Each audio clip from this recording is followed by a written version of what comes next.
I was a getaway driver and I didn't even know it. That's the title of this video. That time I was a getaway driver and I didn't know it. This is like one of my funniest stories that I like to. If somebody asks me to tell my story, this is the one that I should be telling people. I promise, man. I was caught up in a boy. How do you explain it? Pretty much somebody who had a record. I pretty much was helping somebody escape from. I was a getaway driver and I didn't even know it. This young was wild. I had this internship.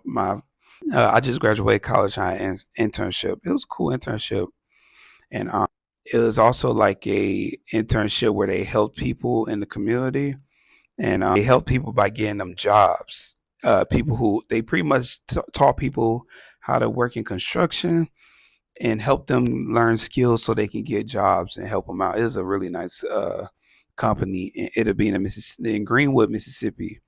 One day I had this. It was just a random guy. We all kind of young. I was 22 at the time, and this guy was. He had to be like 20.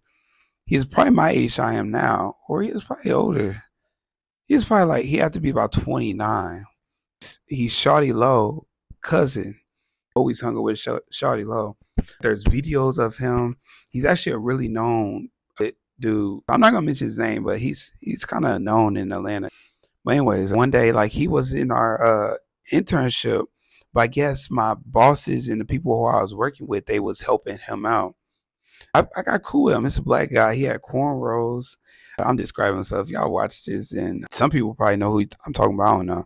Anyways, he had cornrows. He's a real cool guy, man. He used to box. I'm like, man, you gotta teach me how to box, because I'm like, cool. I'd like to talk to people and get to know them, especially another black person. He didn't have a car or nothing like that, and I guess he stayed with his girl and his baby mom. And they stayed near us in our apartment. Ironically, I didn't know that. One day he showed up at the internship and we just cooling and talking, and I'm like, oh, we live by each other. We got to know each other over a couple of few days and stuff like that, man. I'm like, man, this is a pretty cool guy. And I was like, man, hopefully I think I got his number, man. We became cool. And I was like, all right, cool. I got me a little cool person, cool friend or whatever. He boxed, man. Hopefully he can teach me something. That's why I was like, man, you gotta teach me how to box. And that's what he was gonna do. He was gonna teach me how to box. And so at the time, my wife now girlfriend then was pregnant with Kinsey, my 6 year old daughter.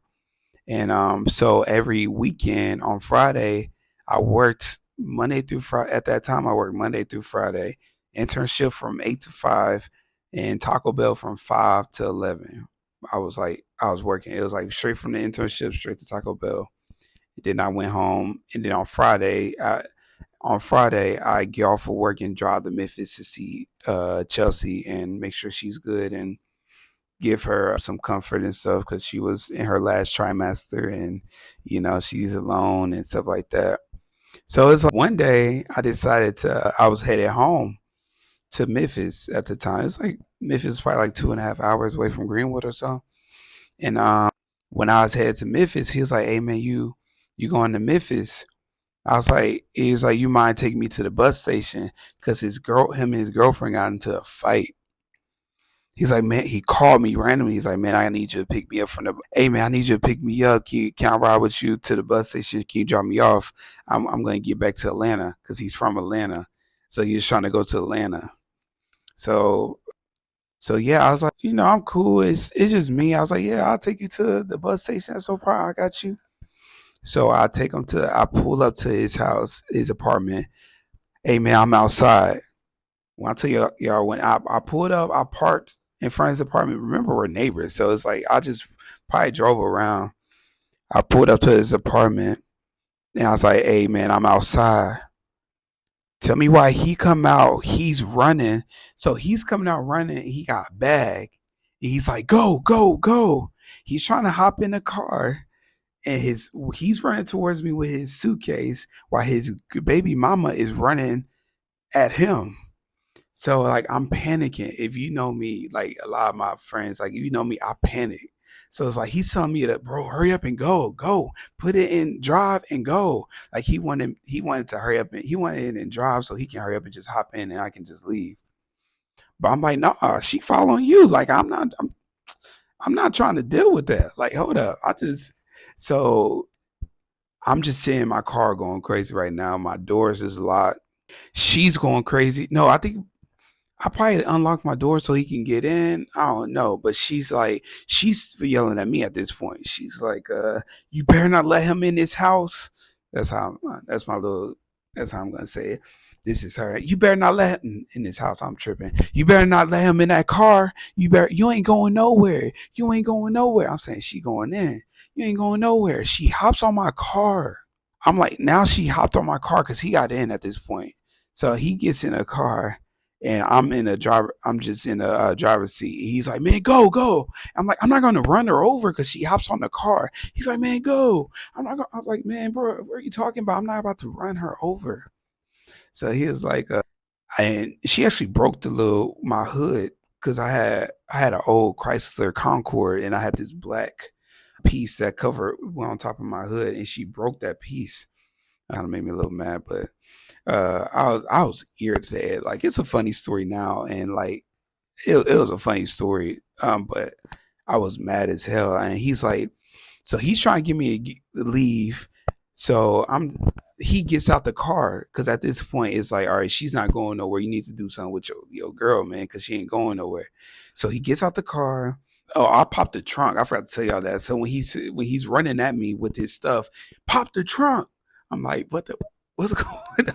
So I popped the trunk, and when I popped the trunk, he put his stuff in the trunk. He closed it. He hopped in the car. When he hopped in the car, that's when she's going. You better not, you ain't going nowhere. He ain't going. She's looking at me like pointing at you ain't going nowhere. I'm like okay, okay. She gets in front of the car. She hops in front of the car. He's like go go. I'm like I'm not about to run her over. Blah blah blah. All right. So anyways, he gets out the car. When he gets out the car, that's when he pushes her. He pushes her. And he tells me to go. So this guy was giving me a 20 foot. He wanted me to get a head start because she was I guess she was in like so I got a head start then at this point, and I finally like he pushes her a little bit, and I hit this car. I put it in drive, and I start driving away. And when I'm driving away, he's running after the car. So when he's running after the car, I guess it's like, all right, I'm understanding I understanding my assignment now. I need to drive so I can unlock the door. Hell, I probably need to open the door a little bit so he can like open the door so he can get in. So while I'm driving, I slow down a little bit. He's housed in the car. At this point, we're driving out. Someone called the police. So now the police, when we're driving out, we get out the apartment. Now we're getting out the apartment. I'm like, there's like two sheriff trucks, and this is like a little town, it'll be. So the sheriff truck come, a couple of them, and when they come into the apartment, I'm driving out. I'm like, I ain't, I'm just driving. At this point, I'm like, maybe they didn't call it for me. I don't know what I did. So, anyways, when I drive out. Them, they hit a U-turn. They hit a U-turn. They turn those trucks around. Now I got like three police trucks following me. They're following me. They turn on their lights a little late, but they finally turn on their lights, and I pulled over. It's like four of them. It's a lot of them. Now they follow me. Now it's just me and this dude. They following me, and I'm like, bro, what's going on and all that stuff. Blah blah blah. I pull over. When I pull over, they ask him to get out the car, and he got out the car, and they start searching his bags. They start searching all that stuff. Find out this dude got a warrant. They arrested him on the spot. They took all his stuff. They took some of his stuff. I still got some of his stuff in my car now. I think I got a couple of his stuff that I just never gave back. I was like, man, he had a couple of hats that I didn't give back. I think he had I don't know. He had a few stuff that was in my car. They arrested him on the spot. He had a couple of warrants that I didn't know about, and they let me go. Man, I went to see my girl and told her all about this. I drove an hour and 30 minutes in my head, like, what the heck just happened? What just happened? So yeah, man, that's a story when I was a getaway driver and I didn't even know it. Yeah, man, crazy stuff happened in the South.